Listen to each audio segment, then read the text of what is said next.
Hallelujah, hallelujah, hallelujah, hallelujah, hallelujah. Ebenezer de nyamini edi abedrunie.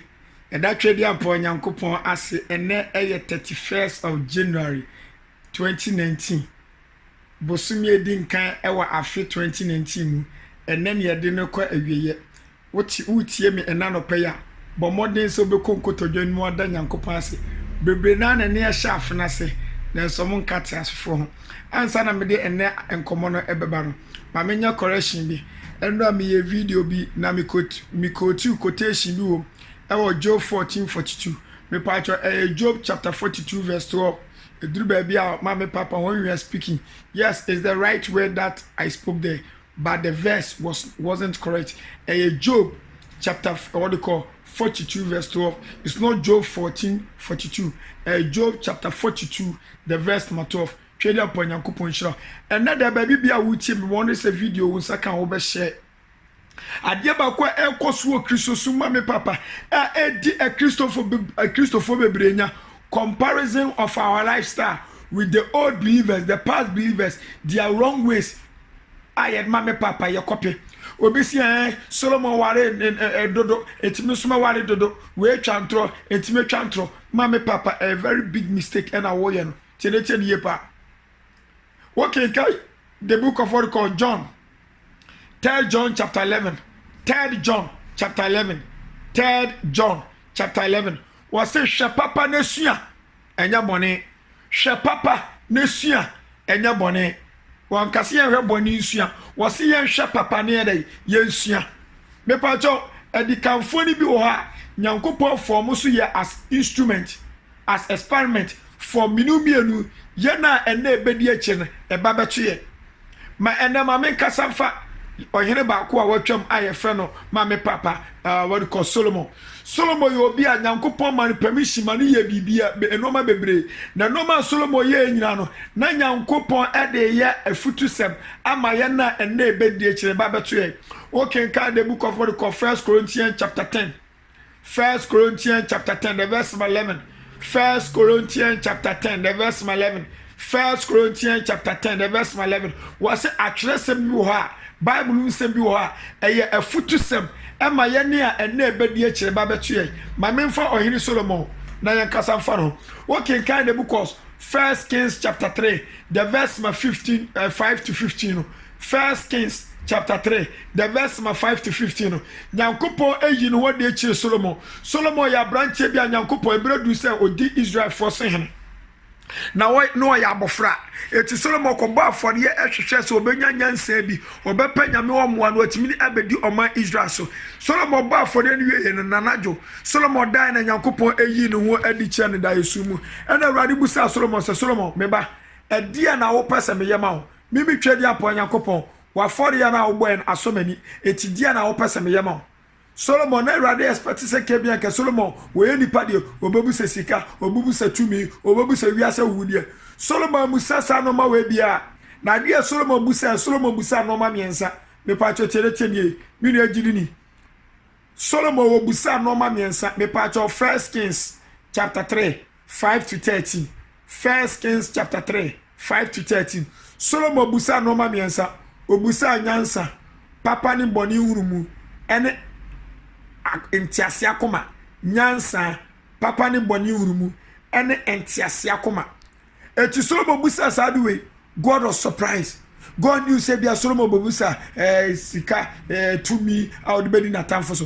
E wana Nyankopon ka che Solomon say Solomon enam say wo busa sa no ma wenti no e no ma wa musa kwa no me awrade me de bedai me de be ma me pa che nsua de bi wa enti ma me papa e free one awrade ka che Solomon e wo Ecclesiastes chapter 9 the verse 7. Ecclesiastes chapter 9 verse 7. Ecclesiastes chapter 9 the verse 7. Awrade ka che Solomon se Solomon enam no ma wa busa ntimi awrade mani aso woni ye mani ajo mani aso woni ye dada eti fa wani gie ekonom nsa kodi waduane kopa wo ma kwatwe wo mpra ena sa quotation na manfo gina so de boro wo ka chanse ensanya no akotu Ecclesiastes chapter 9 verse 7 Bible say ensanya ka Bible say ya fa ya ni gie ekonom nsa ya fa ayu Solomon That is the question. Are you Solomon? It's a brand Yankupon cast as some Solomon. What can Solomon say? Or pursue who papa any bonny who also can't cast him.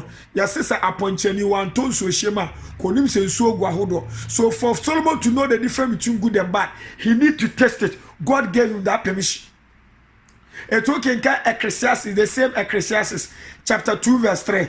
Ecclesiastes, chapter 2, verse 3. Ecclesiastes, chapter 2, verse 3. Solomon said, O pese, mame papa, wa hwehwe tienete nie pa, o pese o hwehwe mame papa, wa de ensa, ese nipadua. Ebra wo yesa no mani nyina, o pema, o nom sa no, no de nyansa akyeche na koma.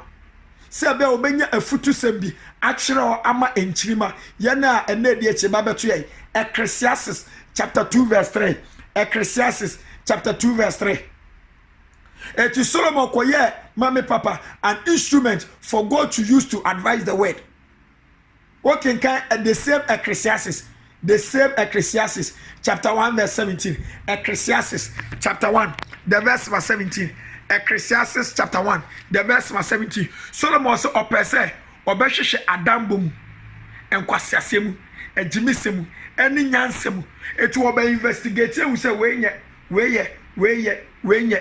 et investigation no woye practicals na nkasa etu so onum nsa wo wi anu abetwere se ensa efidifo fansade ma de wo se ensa wonyene se wonum sade Solomon yo hene adenti no wakasa because what taste wo hu and wo twere de tufo. God gave him that permission because of nyansa nyankopodi ma Solomon ntino. Do you know what? Solomon what? On say okay guy, 1 Kings chapter 5 from the verse 15. 1 Kings chapter 3. 1 Kings chapter 3. The verse 5 to 15. And am nyansa nyankopon ma Solomon ntino. We na gidini. Ahim for what asu we so nyina tupuko Solomon so mu kotie nyansa. Last time now be TV radio so TV so no social media say the book of Solomon, Psalms, Proverbs and nyanyame asem. Chimifo. Wana ka cha say nyanyame asem. Yay. Kenkan 2nd Chronicle chapter 9 verse 23. Ahana mnimusi. 2nd Chronicle chapter 9 verse 23. 2nd Chronicle chapter 9 verse 23. Bible say, "We are saying from penifo, we are saying for every year bia omuko Solomon chen. Eso mu kotie nyansa nyankopon de ahye mu. Oman ka say Solomon ni panyansa. Omo se de nyansa nyankopon de ahye mu. The wisdom of Solomon was a divine wisdom from above. So when the kings are going, they go with diamond, gold, bauxite, cattle, sheep. And to Solomon, the what? Na hunya dia wonya no. True nyansa nya me de ma no. Omu kotie nyansa na no mo de ma me papa, omu de sa what no e de ama. Me nu agiri ni ade ba kope na mpese me ka kiro. Bible say, "She papa nesua." And can't say Solomon e wale mpimpim, itube wale mpimpim. Solomon was being sponsored by God. Solomon nyame the sponsor no. God gave him that permission.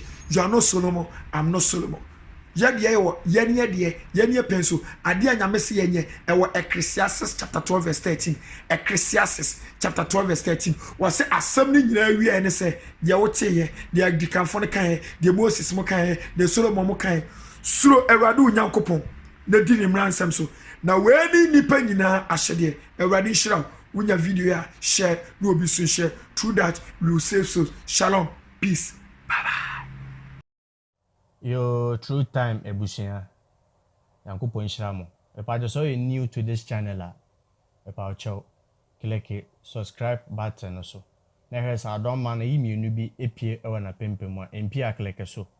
Na we are no click like button also. Na we ja comment ewo video na say. We are sa nyoma we ya eboa ama channel no so ekonenimu. Se person Yankopon asem no tumi ko wi asa fa na ni na